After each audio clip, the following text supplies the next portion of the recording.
Before we begin, tell us, where in the world are you watching from? Now, let's dive into today's story. Chapter 1. The Discovery. Damon Lynch had built his fortune on reading people, knowing when they lied, when they schemed, when they betrayed. 20 years in private security consulting had taught him that everyone had secrets, but he never imagined the darkest secret would be sleeping beside him every night. The call from his assistant came at 2:47 a.m. during his business trip to Chicago. "Mr. Lynch, your wife called. Your daughter, Emma, is at St. Mary's Hospital with an ear infection." Damon caught the first flight home to Denver, his mind racing. 6-year-old Emma had always been healthy, never even a serious cold. The 3-hour flight felt eternal as worry gnawed at him. Christine had sounded frantic on the phone, barely coherent through her tears. He burst through the hospital doors at 8 a.m., still wearing his rumpled business suit. Christine sat in the waiting room, her auburn hair disheveled, makeup smeared. Beside her sat her father, Herman Butler, a man Damon had never fully trusted despite 15 years of marriage. "Daddy," Emma's weak voice called as he entered her room. She lay pale against white sheets, her left ear bandaged. "Hey, princess, Daddy's here now." Damon kissed her forehead, his heart breaking at her fevered state. Dr. Patricia Trujillo entered, her expression grave. "Mr. Lynch, I need to speak with you privately." In the hallway, the doctor's words hit like a sledgehammer. This wasn't a natural infection. Someone deliberately placed a foreign object deep in your daughter's ear canal. It caused significant inflammation and could have permanently damaged her hearing. Damon's blood turned to ice. "What kind of object?" Dr. Trujillo's hands trembled slightly as she produced a small evidence bag. Inside was a sophisticated microtransmitter no bigger than a pill. "It's some kind of listening device. Very advanced. The police have been notified, but Mr. Lynch." She paused, studying his face. "Did you leave your daughter with someone recently?" "Yes." The word came out as a growl. "With my wife and her parents during my business trip." The doctor's expression darkened. "Mr. Lynch, placing this required medical precision.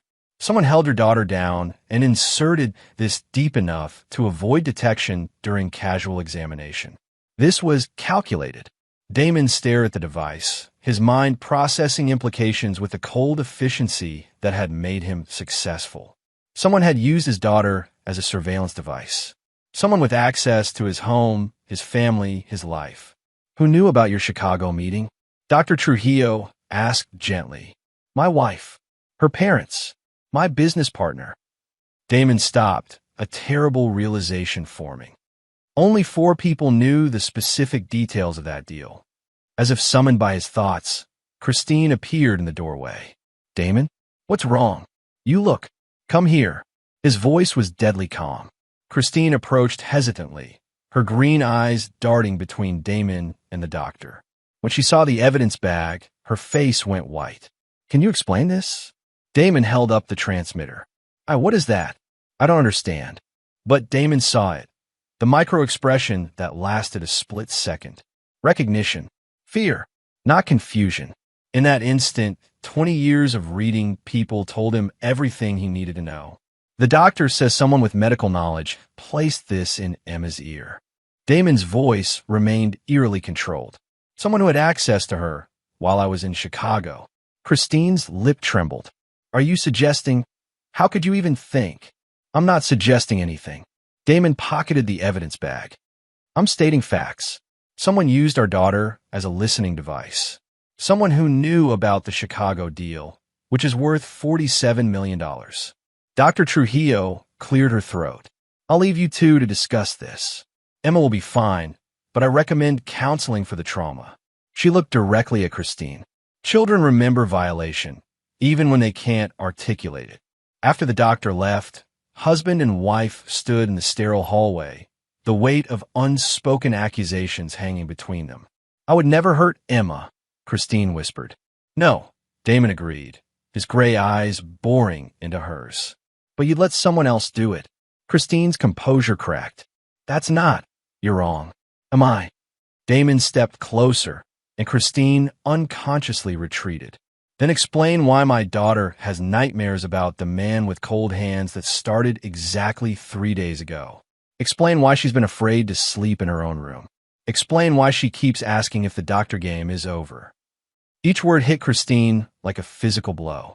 Her face cycled through emotions, denial, fear, guilt, and finally a flash of something that looked almost like relief. Damon, please. No. He turned toward Emma's room. I'm taking my daughter home. You can go back to your parents' house.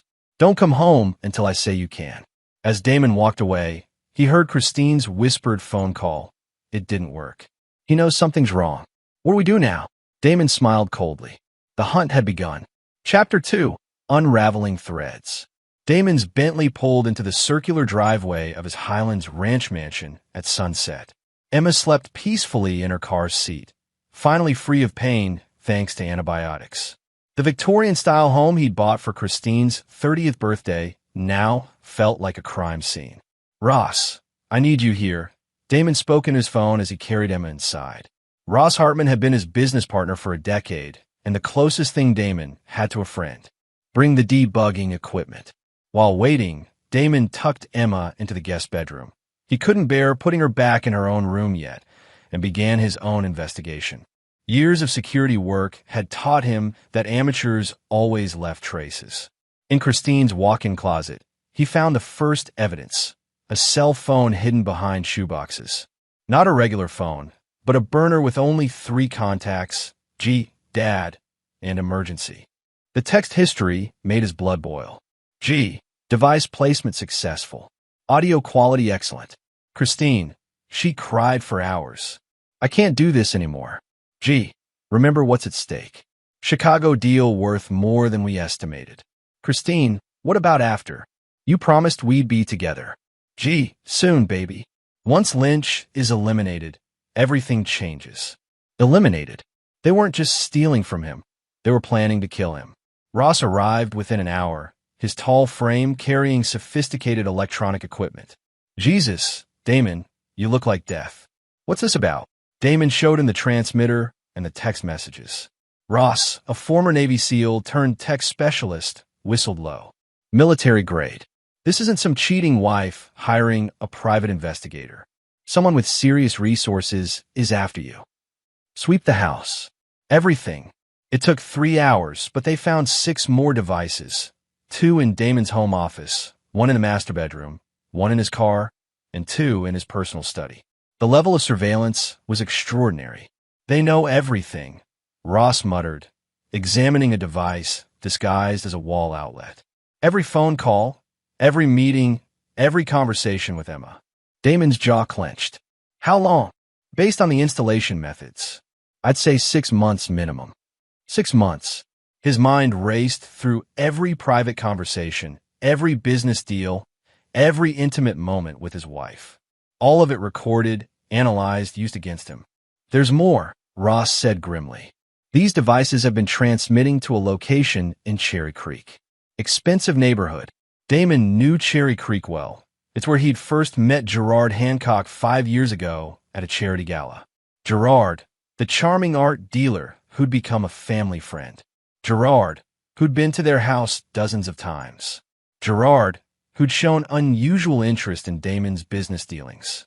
I want full surveillance on Gerard Hancock, Damon told Ross. Financial records, phone logs, travel history. Everything. You think he's G? I think he's a dead man. As if to confirm his suspicions, Damon's phone buzzed with a text from Christine. Please come to Dad's house. We need to talk. This is all a misunderstanding. Instead of responding, Damon drove to Cherry Creek and parked outside Gerard's gallery. Through the window, he could see Gerard pacing frantically, phone pressed to his ear. Even from 50 yards away, the man's body language screamed panic. Damon's phone rang. Unknown number. Lynch. His voice was ice. Mr. Lynch? A nervous voice he didn't recognize. This is Craig Durham. I work for Gerard Hancock. He asked me to call you. Put him on. He can't come to the phone right now, but he wanted me to tell you that there's been a misunderstanding about your wife. And Damon hung up and called Ross. I need backgrounds on every employee at Hancock Gallery. Also check Gerard Hancock's financial records against anyone named Craig Durham. 20 minutes later, Ross called back. Craig Durham is Gerard's accountant. But here's the interesting part. He's also Herman Butler's nephew. The pieces clicked into place. Herman Butler, Christine's father, and a retired banker with connections throughout Denver's financial district. Gerard Hancock, art dealer with cash flow problems and expensive tastes. Craig Durham, the link between them. This wasn't just about adultery. This was a carefully orchestrated conspiracy involving his wife's family, her lover, and possibly others. They'd used his daughter as a surveillance device to steal his business secrets and plan his murder. Damon smiled grimly as he watched Gerard through the gallery window. The man was sweating despite the cool evening air, constantly checking his watch and phone. His phone buzzed again.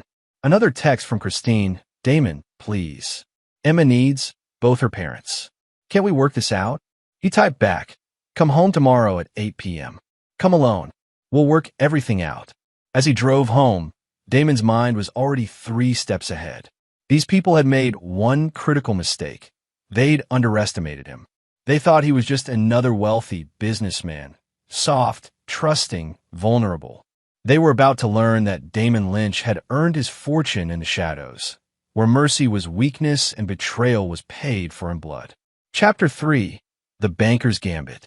At 6 a.m. the next morning, Damon sat in his home office reviewing financial records while Emma ate breakfast with a nanny he'd hired overnight, a thoroughly vetted former FBI agent named Rebecca Hall. He would never again leave his daughter's safety to chance. The previous night's research had revealed the full scope of the conspiracy. Herman Butler hadn't retired from banking. He'd been forced out after an internal investigation into unauthorized account access. Gerard Hancock's gallery was bleeding money, kept afloat by questionable loans. Craig Durham had been quietly moving money between offshore accounts for both men.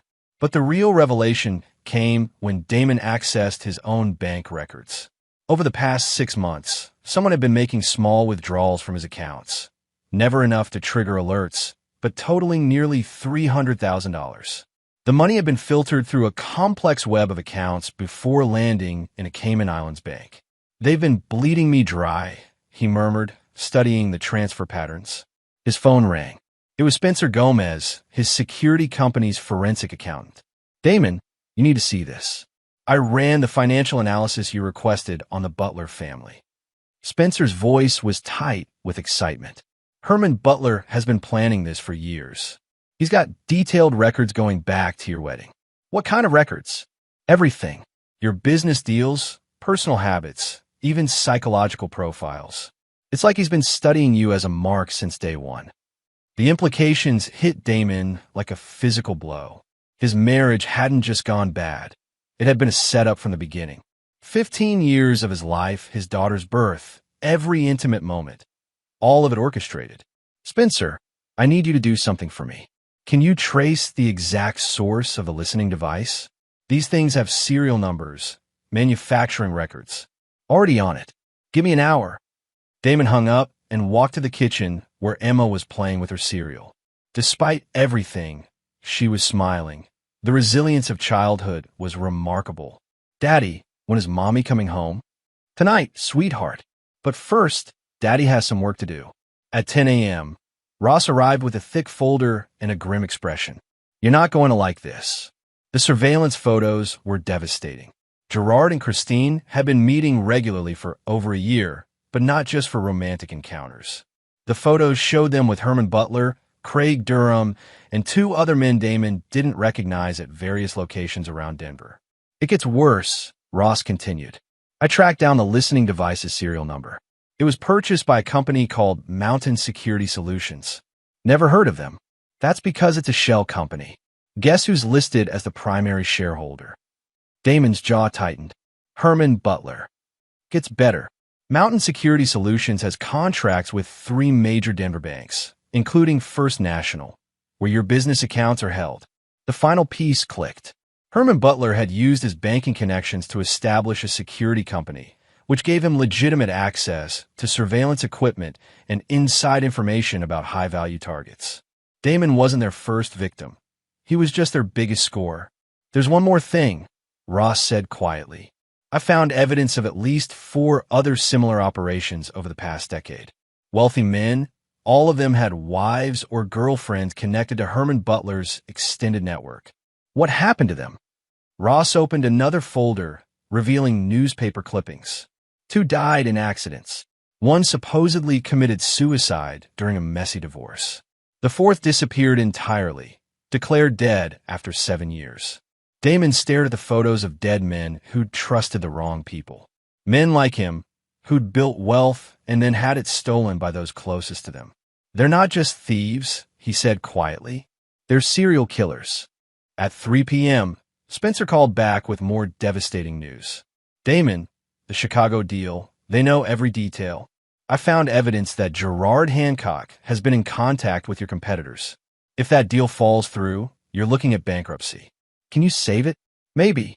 But I need to know, how far are you willing to go? Damon looked out his window at Emma playing in the garden, protected by Rebecca, Hull's watchful presence.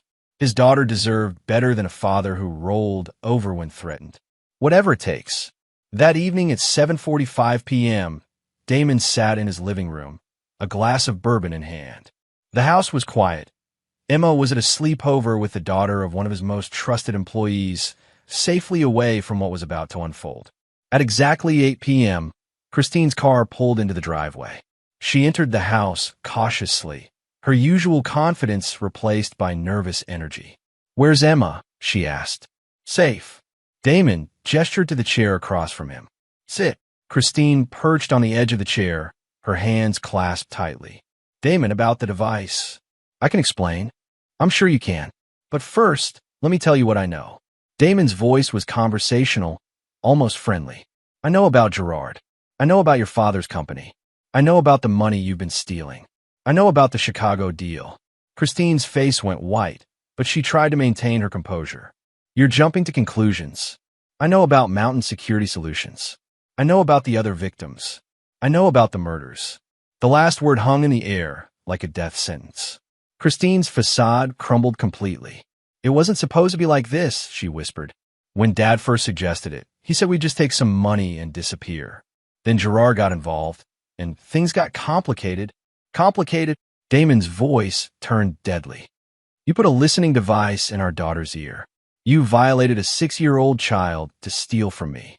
Tears streamed down Christine's face. "I never wanted to hurt Emma. I told them it was too much, but they said if I didn't cooperate, they'd kill you anyway and make it look like a business rival did it. So you chose to betray me instead of warn me. I chose to keep you alive." Christine's composure snapped. "Do you think this was easy? Living with the guilt, pretending everything was normal?" Damon stood slowly, his gray eyes boring into hers. "You want to know what's not easy? Explaining to my daughter why mommy hurt her. Rebuilding a business after your family tried to destroy it. Learning that my entire marriage was a lie. What are you going to do?" Damon smiled, and for the first time, Christine saw the man who'd built his fortune in the shadows of private security. "I'm going to give you and your conspirators exactly what you deserve." Chapter 4. The Professional's Preparation. 3 days after Christine's confession, Damon sat in his private office reviewing personnel files. The room had been completely debugged and secured, making it the only place in his house where he could plan freely. His laptop displayed detailed dossiers on each member of the conspiracy, compiled by his team of investigators. Ross entered carrying coffee and a secure phone. "The Chicago deal? Secured. Spencer managed to convince our partners that the leak came from their side." Damon closed the laptop. "They're actually offering better terms now, out of guilt. And the targets?" Damon opened a leather folder containing 5 photographs. Herman Butler, Gerard Hancock, Craig Durham, and 2 other men, Sean Archer and Byron Frazier, who'd been identified as muscle for the operation. Herman Butler is the architect. Take him down, the rest fall apart. Damon's finger traced Butler's photo. "But I want them all to understand what happens when you touch my family." Ross studied the photos with professional interest. Both men had worked in private security long enough to know that some problems couldn't be solved through legal channels. "What's the timeline?" 3 weeks. I want to give them enough rope to hang themselves, then pull it tight all at once. Damon's phone buzzed with a text from Christine. "Please let me see Emma. I'm staying at Dad's house and going crazy."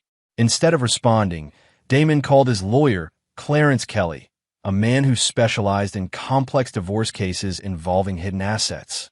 "Clarence, I need a complete forensic audit of my wife's family. Financial records, property ownership, everything going back 15 years. Preparing for divorce proceedings? Preparing for war." That afternoon, Damon drove to an industrial warehouse in Commerce City where he kept specialized equipment from his security consulting days. Most of his clients had been legitimate corporations, but some assignments had required tools that existed in legal gray areas. The warehouse contained everything from surveillance equipment to more exotic items, the kind of hardware that could make problems disappear permanently. Damon had hoped never to access this arsenal again, but his family's safety demanded exceptions to his usual moral boundaries. He selected several items: untraceable communication devices, miniature cameras, financial tracking software, and other tools that would level the playing field against his enemies.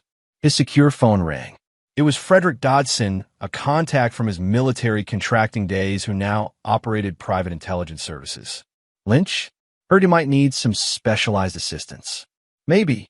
Can you provide background on a man named Gerard Hancock?" "I need everything. Financial, personal, criminal history, if any. Give me 48 hours. That evening, Damon picked up Emma from Rebecca Hall's apartment. The nanny had been invaluable, providing security while also serving as a trauma counselor for Emma's recent experiences. "How is she?" Damon asked as Emma played with toys in the next room. "Resilient. Children are remarkable that way. But she's been asking about her mother." "I know. I'm trying to protect her from the worst of this." Rebecca studied Damon's face. "And what happens when the protection requires actions that can't be undone?" The question hung between them. Rebecca had been FBI long enough to recognize when someone was planning something that crossed legal lines. "My daughter's safety comes first," Damon said finally. "Everything else is secondary." That night, after Emma was asleep, Damon received a call from Spencer with disturbing news. They're accelerating their timeline. Gerard Hancock just booked a flight to the Cayman Islands for next week. If he reaches those offshore accounts, the money disappears forever. "How much are we talking about?" "Based on my analysis, close to $2 million stolen from you and at least 3 other victims over the past 5 years. Damon felt his anger crystallize into cold determination. They weren't just thieves. They were predators who'd perfected their system over years of practice. "Spencer, I need you to freeze every account you can identify. Use whatever legal mechanisms necessary." "Already in progress." "But Damon, once we make these moves, they'll know we're onto them. They might run, or worse, they might accelerate their plans for you." "Good. Let them come." The next morning, Damon received the call he'd been expecting. Herman Butler's voice was carefully controlled, but Damon could hear the underlying tension. "Damon, I think we need to talk. Man to man." "About what, Herman?" "About Christine. About the family. About misunderstandings that have gotten out of hand." "I'm listening. Not over the phone. Meet me at my house tonight. 7 o'clock. Just you and me." Damon smiled grimly. They were finally ready to make their move. "I'll be there." After hanging up, Damon called Ross. "They're accelerating. Butler wants a face-to-face tonight." "It's a trap." "Of course it is, which is why we're going to be ready for them." As Damon prepared for the evening's confrontation, he thought about the men who'd underestimated him. They saw a successful businessman and assumed that meant soft, naive, unprepared for real violence. They were about to learn that Damon Lynch had earned his fortune in darker corners of the world, where survival depended on being more ruthless than your enemies. Tonight, the hunt would begin in earnest. Chapter 5. Setting the Trap. Herman Butler's house in Cherry Hills Village looked like something from a magazine, sprawling ranch style with manicured gardens and a circular driveway lined with expensive cars. As Damon pulled up at 7 p.m., he noted the positioning. Gerard Hancock's BMW, Craig Durham's Mercedes, and a black SUV he didn't recognize. They'd brought backup. Good. He planned for that. Ross's voice crackled through Damon's nearly invisible earpiece. "I've got eyes on all exits. 3 men inside besides Butler, Gerard, Durham, and Someone new. Big guy looks military. That'll be Sean Archer. Former mercenary, works private security now. Damon checked his concealed recording device one final time. Remember, I need them to confess on record before we move to Phase 2. Damon walked to the front door, his movements relaxed and confident. He'd learned long ago that appearing unthreatened often made opponents overconfident. Herman Butler answered the door personally, his politician's smile firmly in place. At 62, he still carried himself with the authority of a man who'd controlled millions in banking assets. Damon, come in, come in. Thank you for agreeing to meet. The living room had been carefully arranged. Herman sat behind a large oak desk, a power position. Gerard Hancock lounged in a leather chair to the left, trying to look casual but failing to hide his nervousness. Craig Durham sat rigid in a straight-back chair, sweat beading his forehead despite the cool evening. The fourth man stood near the window, Sean Archer, exactly as Ross had described. 6'3", military bearing, the kind of man who solved problems with violence. Drink, Herman offered, gesturing to a well-stocked bar. I'm fine. Damon took the chair opposite Herman, noting the positioning put Archer behind him. Amateur hour. What did you want to discuss? Herman's expression grew serious. My daughter made some serious accusations about listening devices, financial irregularities, frankly, some pretty wild conspiracy theories. Are they theories? Of course they are. Gerard finally spoke, his voice too loud. This whole thing is a misunderstanding that's gotten completely out of hand. Damon turned to study Gerard. Mid-40s, soft around the middle, the kind of man who'd never faced real consequences for his actions. Explain the misunderstanding. Gerard exchanged glances with Herman. The device your daughter, the one found in her ear, it was placed there by accident. Accident. Damon's voice was dangerously quiet. Medical confusion, Craig Durham interjected, speaking for the first time. A mix-up at the hospital during a routine examination. Damon almost laughed. They were really going to try to gaslight him. So you're saying Dr. Patricia Trujillo, a board-certified pediatric specialist, somehow confused a sophisticated listening device for standard medical equipment. The men exchanged nervous looks. Herman leaned forward, his banker's instincts telling him to cut losses. Damon, let's speak plainly. You're a successful man. Sometimes success makes enemies. It's possible someone planted that device to cause problems in your family. Someone with medical knowledge and access to my daughter. Exactly, which rules out anyone in this room. Damon pulled out his phone and played an audio recording. Christine's confession from 3 nights ago.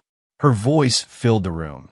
When Dad first suggested it, he said we'd just take some money and disappear. Then Gerard got involved, and things got complicated. The temperature in the room seemed to drop 10 degrees. Sean Archer's hand moved closer to his jacket. She was emotional, Herman said carefully. Confused. You can't take anything she said seriously. She also mentioned other victims. For men over the past decade. 2 died in accidents. Now Gerard stood up, his composure finally cracking. You're fishing. You don't have any real evidence. Don't I? Damon's smile was predatory. Mountain Security Solutions. Shell Company established 3 years ago with Herman Butler as primary shareholder. Serial number VK 4471. X on the listening device. Purchased by Mountain Security 2 months ago. Craig Durham's face went pale. How could you possibly know? Because I'm better at this than you are. Herman Butler stood slowly, his politician's mask slipping to reveal something uglier underneath. You're right, of course. But it doesn't matter. Why not? Because you're not leaving this house alive. Sean Archer stepped forward, his hand inside his jacket. But instead of drawing a weapon, he produced a small device and pressed a button. The lights in the room dimmed, and Damon heard a subtle electronic hum. Signal jammer, Archer explained. Your friends outside just lost communication. Damon's expression didn't change. Did they? Through the window, 3 vehicles suddenly surrounded the house. Black SUVs with tinted windows. Men in tactical gear poured out, moving with military precision. Herman Butler's confidence evaporated. What the hell? You made one critical mistake, Damon said conversationally as the sounds of forced entry echoed from other parts of the house. You assumed I was some soft businessman who'd walk into your trap unprepared. Ross's voice came through Damon's earpiece, clear despite the jammer. Military-grade equipment has its advantages. All targets secured. The living room door burst open as Ross entered with two other men, Frederick Dodson and another operator Damon recognized from his military contracting days.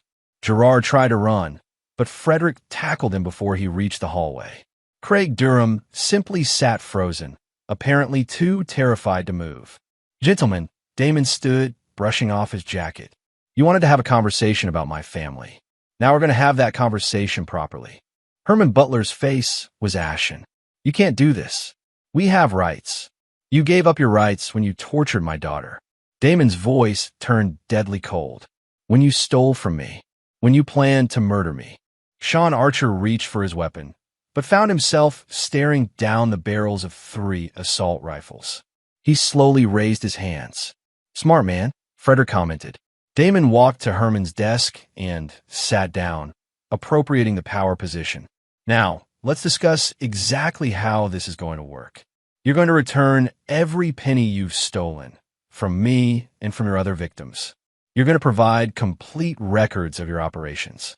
And then, he paused, studying each terrified face. Then we're going to discuss what happens to people who hurt children. Chapter 6, The Gathering Storm.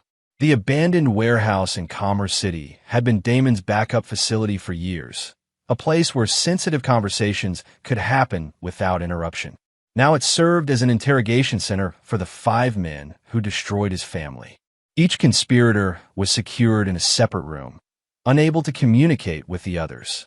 Psychological isolation was always more effective than physical threats, though Damon wasn't ruling out the latter. Ross emerged from Herman Butler's room carrying a laptop and several file folders. He's talking. Full confession, financial records, everything. Says he wants to make a deal. What kind of deal? Immunity in exchange for information about their network. Turns out this operation is bigger than we thought. Damon studied the files Ross had brought.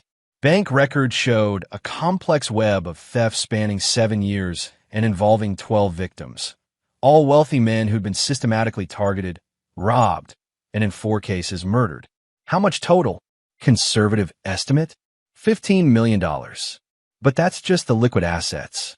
They've also been acquiring property through shell companies, using stolen identities to establish credit lines, even running insurance fraud schemes.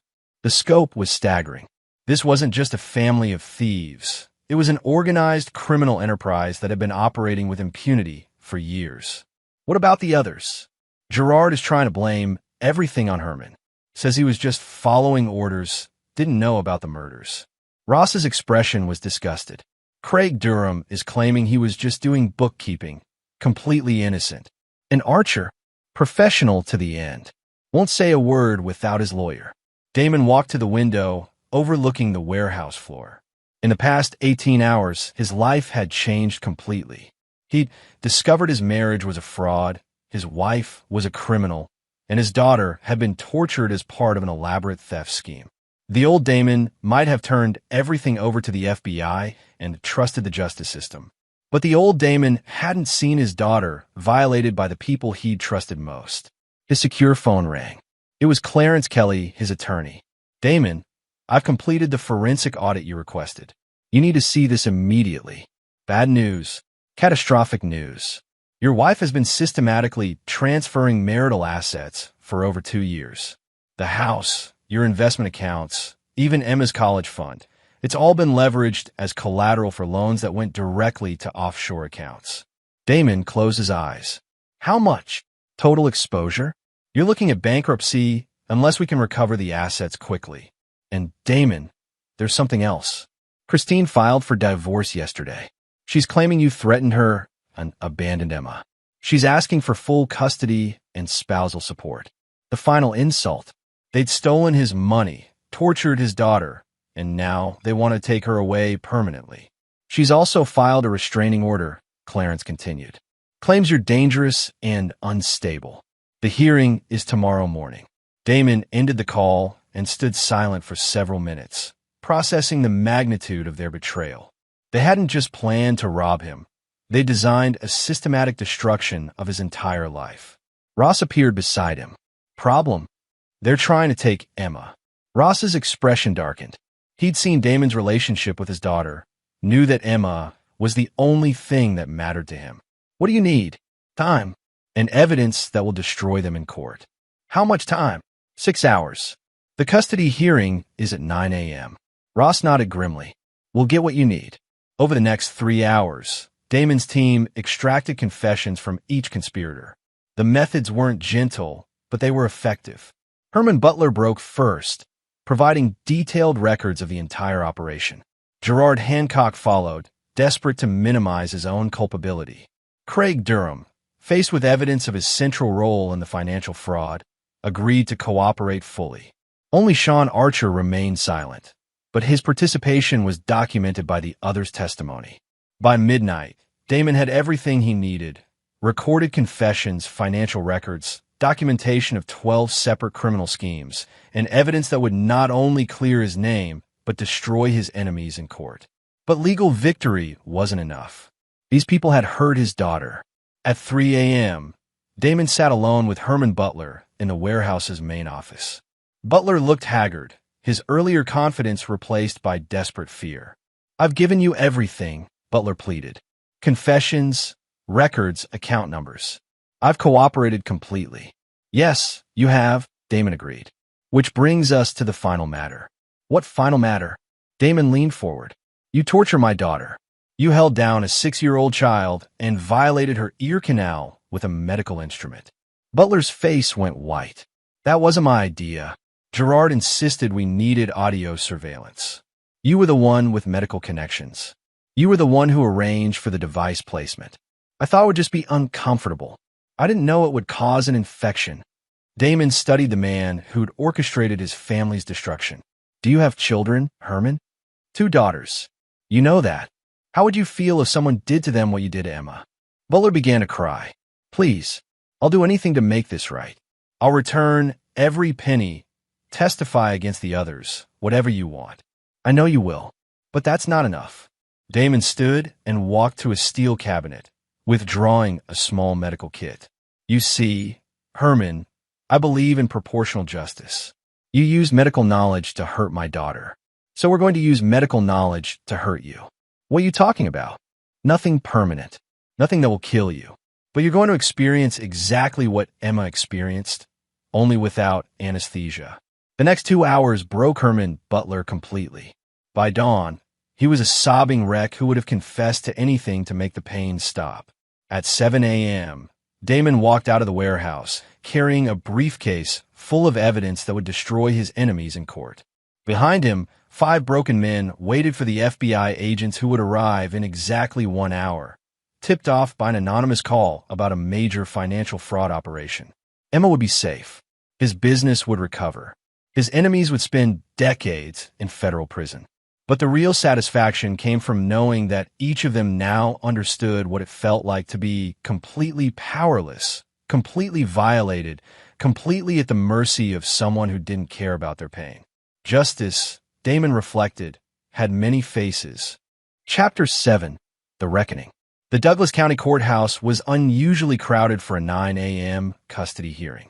Damon arrived with Clarence Kelly and a briefcase containing evidence that would change everything.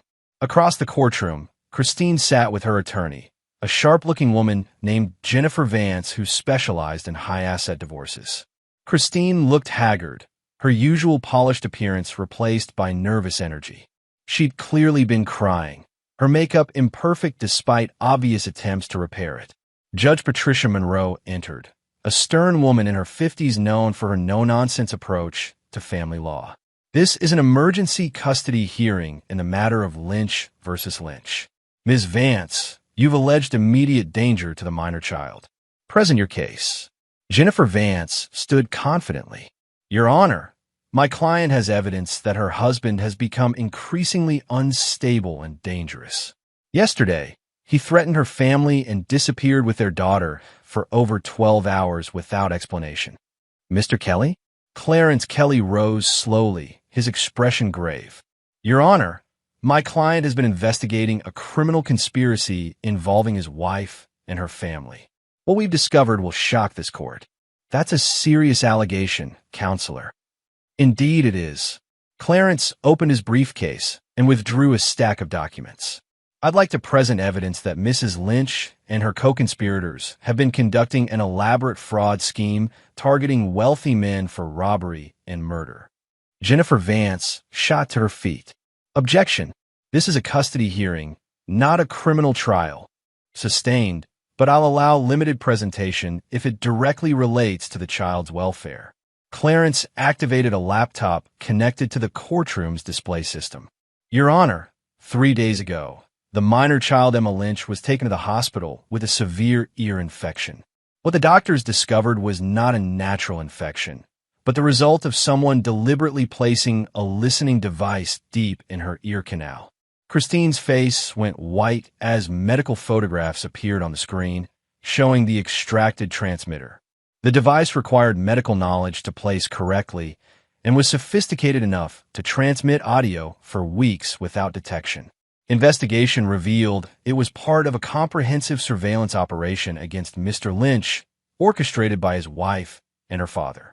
Judge Monroe leaned forward, studying the evidence. These are serious allegations. Do you have proof of Mrs. Lynch's involvement? Yes, Your Honor.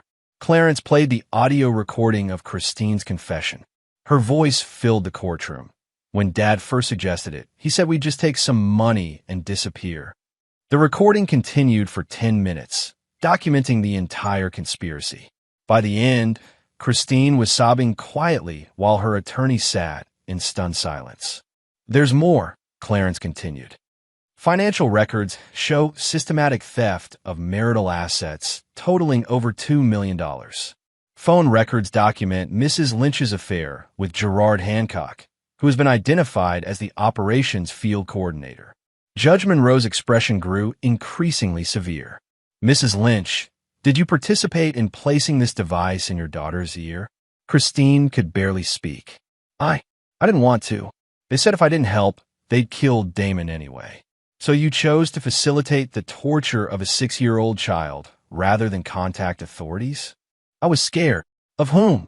My father, Gerard. They said they killed other people who didn't cooperate. The courtroom erupted in murmurs. Judge Monroe banged her gavel for silence. Mr. Kelly, where are these co-conspirators now? In federal custody, Your Honor. They were arrested this morning on charges of wire fraud, money laundering, and conspiracy to commit murder. Jennifer Vance finally found her voice. Your Honor, even if these allegations are true, my client was clearly a victim of coercion. A victim who chose to torture her own daughter rather than protect her. Judge Monroe interrupted. Mrs. Lynch, you understand that I must immediately order a psychological evaluation? Yes, Your Honor. And that pending the outcome of criminal proceedings, you will have no contact with the minor child? Christine broke down completely. Please, she's all I have left. You should have considered that before you violated her trust and safety. Judge Monroe turned to Damon. Mr. Lynch, I'm granting you temporary sole custody of Emma Lynch.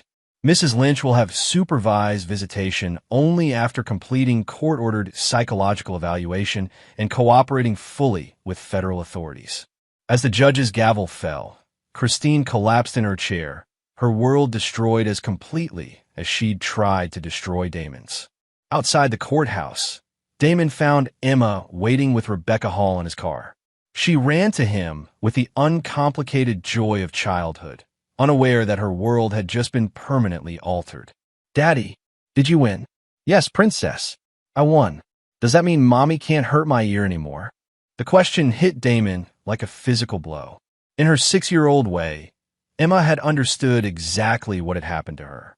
No one will ever hurt you again, he promised, holding her tightly. Daddy will make sure of that. That afternoon, Damon received a call from FBI agent Randy Stewart, who was heading the federal investigation. Mr. Lynch, I need to thank you. The evidence you provided has broken open a case we've been working for 3 years. We've now linked your wife's family to at least 15 separate criminal enterprises. What happens next? Full prosecution. Based on the confessions and financial evidence, we're looking at life sentences for Herman Butler and Gerard Hancock. Your wife? That depends on how much she cooperates. Damon felt a cold satisfaction. And the other victims? We're working to recover assets and provide restitution. Your actions may have saved several other families from destruction. As Damon hung up, he reflected on the strange justice of the situation. In trying to destroy him, his enemies had exposed themselves completely. Their greed and arrogance had been their downfall. Emma would grow up without her mother, but she'd also grow up without the threat of people who viewed her as nothing more than a tool for theft and manipulation. That evening, as Damon tucked Emma into bed in her own room, finally safe again, she asked the question he'd been dreading. "Daddy, why did Mommy hurt me?" Damon chose his words carefully. Sometimes grown-ups make very bad choices. It doesn't mean she didn't love you, but it means she chose something else over keeping you safe. Like choosing money over me? The insight was startling in a 6-year-old. Something like that. Will I see her again? Maybe someday, when you're older and if you want to. But for now, it's just you and me. Emma nodded solemnly, then brightened. That's okay. You're the best daddy in the world. As Damon watched his daughter fall asleep, he felt a peace he hadn't experienced in months. The hunt was over. His enemies were destroyed. His family, what remained of it, was safe. Tomorrow would bring new challenges, but tonight, justice had been served. Chapter 8. Consequences Unfold. 6 months later, Damon sat in his rebuilt home office, reviewing quarterly reports while Emma played nearby. The house felt different now, lighter somehow, despite everything that had happened. Or perhaps because of it. The doorbell rang, and Rebecca Hall, now Emma's full-time nanny and Damon's head of security, answered it. She returned moments later with an envelope marked personal and confidential. Inside was a handwritten letter from Christine, postmarked from the Federal Detention Center in Florence, Colorado. Damon, I know you probably don't want to hear from me, but I needed to write this. I've been in counseling for 4 months now, trying to understand how I became the person who could hurt our daughter. The truth is, I've been planning this since before we got married. Dad recruited me specifically to target you. I was supposed to marry you, learn your business, and then disappear with a substantial settlement after a few years. But then Emma was born, and everything changed. I fell in love with her and with the life we'd built. I kept putting off the plan, making excuses to Dad and Gerard. They finally gave me an ultimatum. Cooperate completely or watch them kill you and frame me for it. I thought I was protecting you by helping them. I see now how wrong I was. I don't expect forgiveness. I don't deserve it. But I want you to know that Emma is the only thing I ever did right, and you're the only man I ever actually loved. Please tell her, when she's older, tell her I'm sorry. Christine. Damon folded the letter and placed it in his desk drawer. Perhaps someday Emma would want to read it, when she was old enough to understand the complexity of human nature. His phone rang. It was Spencer Gomez with the quarterly financial report. Good news across the board. The Chicago deal generated even more revenue than projected. Asset recovery from the Butler operation is nearly complete, and the new security consulting contracts are exceeding expectations. What about the civil suits? Settled. The victims' families are receiving full restitution plus punitive damages. Several have already expressed interest in hiring our security services. It was ironic. Being targeted by criminals had actually improved Damon's business reputation. Potential clients viewed him as someone who could handle serious threats and protect what mattered most. Ross entered the office carrying Emma's backpack and school artwork. How was school today, Princess? Great. I got an A on my science project about sound waves. Emma beamed as she showed Damon her graded report. The innocent joy in her face still amazed him. Children's resilience was remarkable. With proper counseling and a secure environment, Emma had processed her trauma and moved forward with life.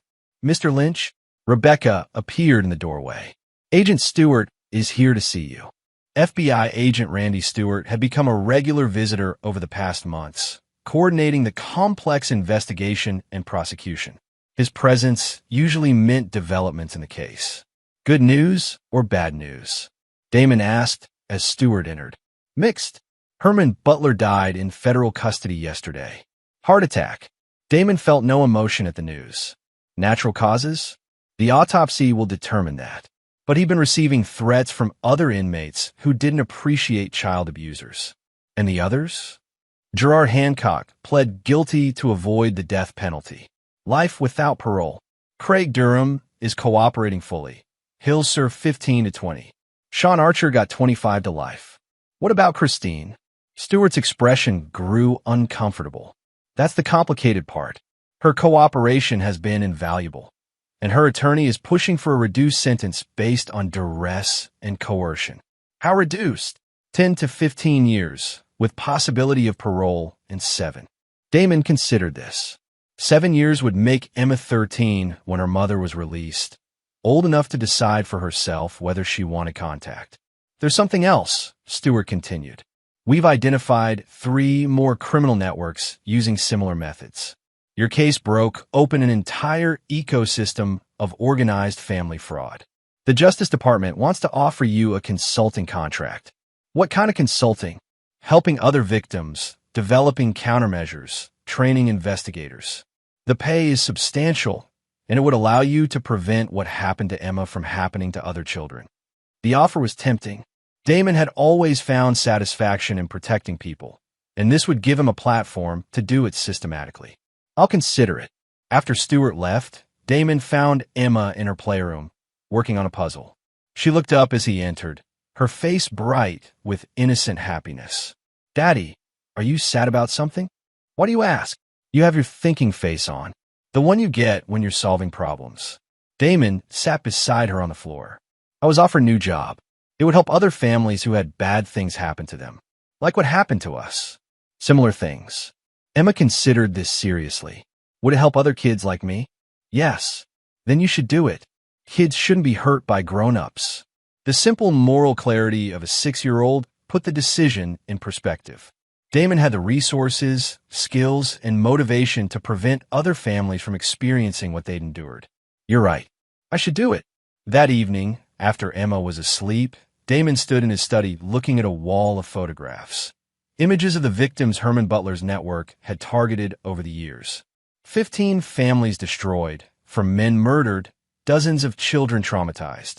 His own experience had been terrible, but it had also given him the tools to ensure justice was served.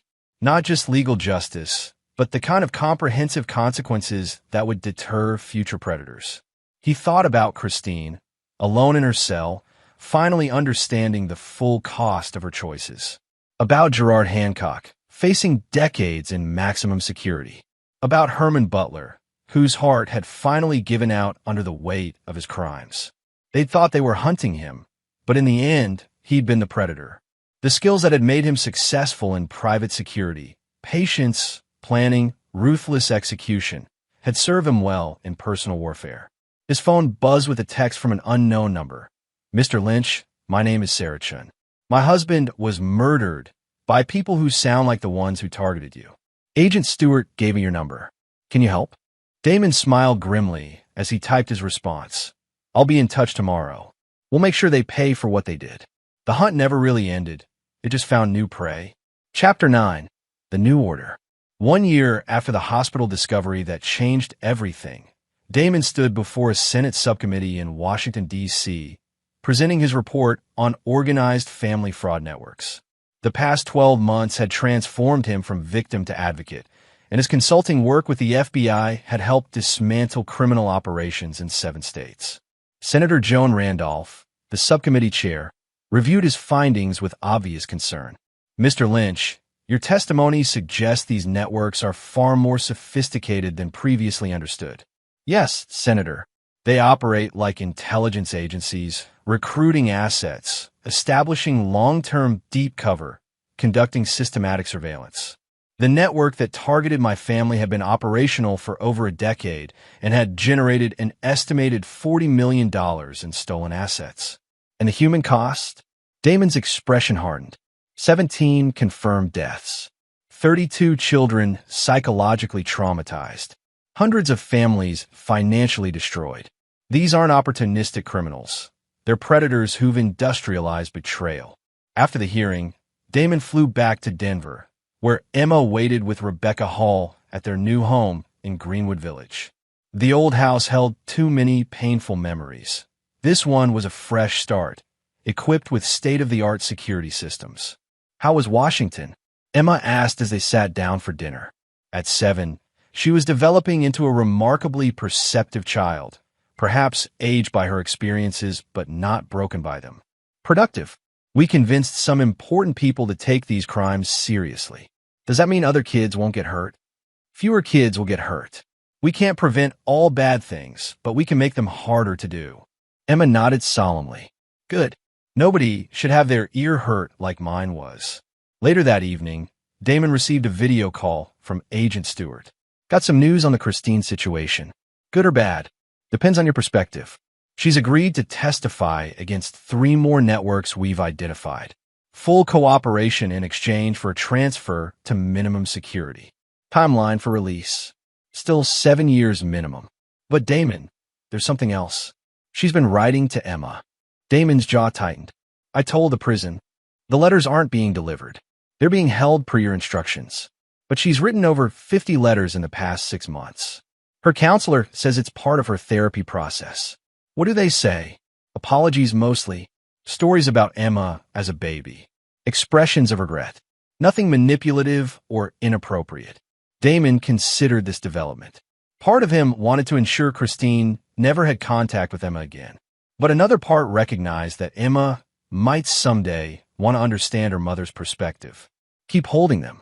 When Emma's older, if she asks, I'll consider sharing them selectively. Fair enough. Oh, and Damon, the consulting contract we discussed? State Department is interested in expanding it internationally. Seems these family fraud networks are operating in Europe and Asia too. The scope continued to expand. What had started as personal revenge was becoming a crusade against an entire criminal ecosystem. That night, as Damon tucked Emma into bed, she asked the question that had become routine. Tell me about Mommy when she was good. It was a ritual they developed with Emma's therapist, balancing the reality of Christine's crimes with acknowledgement that she had once been capable of love. Before you were born, Mommy and I went to Paris for our anniversary. She spent hours in the Louvre, looking at paintings. She said art helped her understand beauty in the world. Was she really bad then? But did she become bad later? The question was becoming more sophisticated as Emma grew older. I think she was always capable of bad choices, but being your mommy brought out the good in her. That's why you're so special. You help someone be better than they naturally were. But not better enough to keep me safe. No, not better enough for that. Emma was quiet for a moment. I'm glad you kept me safe, Daddy. I always will, Princess. That's my job. As Emma drifted off to sleep, Damon reflected on the transformation his life had undergone. A year ago, he'd been a successful businessman with a seemingly perfect family. Now he was a widower by choice, a single father by necessity, and a crusader by calling. His phone buzzed with an encrypted message from Frederick Dodson. New network identified in Miami. 3 families targeted. Request immediate consultation. Damon smiled grimly as he typed his response. En route tomorrow. Forward all intelligence. The hunt continued. It would always continue. But now he wasn't just protecting his own family. He was protecting families he'd never met, children he'd never see, people who would never know how close they'd come to destruction. In destroying his enemies, Damon had discovered his true purpose. He was no longer just a businessman who'd been betrayed. He was a guardian who understood that some people were predators, and predators only understood one language. Overwhelming force applied without mercy or hesitation. His daughter was safe. His fortune was restored. His enemies were dead or imprisoned. But most importantly, he learned the truth about himself. Damon Lynch was not a man who forgave. He was not a man who forgot. He was a man who ensured that betrayal carried consequences so severe that others would think twice before targeting the innocent. The war against those who preyed on families would never end. But for the first time in his life, Damon Lynch was exactly where he belonged, hunting monsters who disguised themselves as human beings. Emma slept peacefully in her secure room, protected by systems and people who would die before letting harm reach her. And in his study, her father planned the next phase of a campaign that would make the predators of the world understand a simple truth. Touch a child, destroy a family, betray the innocent, and face the consequences without mercy, without escape, and without hope of redemption. The hunt never ended. It only found new prey. And there you have it. Another story comes to an end. What did you think? I'd love to hear your thoughts in the comments below. If you enjoy this story, consider joining our community by subscribing. It means the world to us. For more stories like this one, check out the recommended videos on screen. And I'll see you there.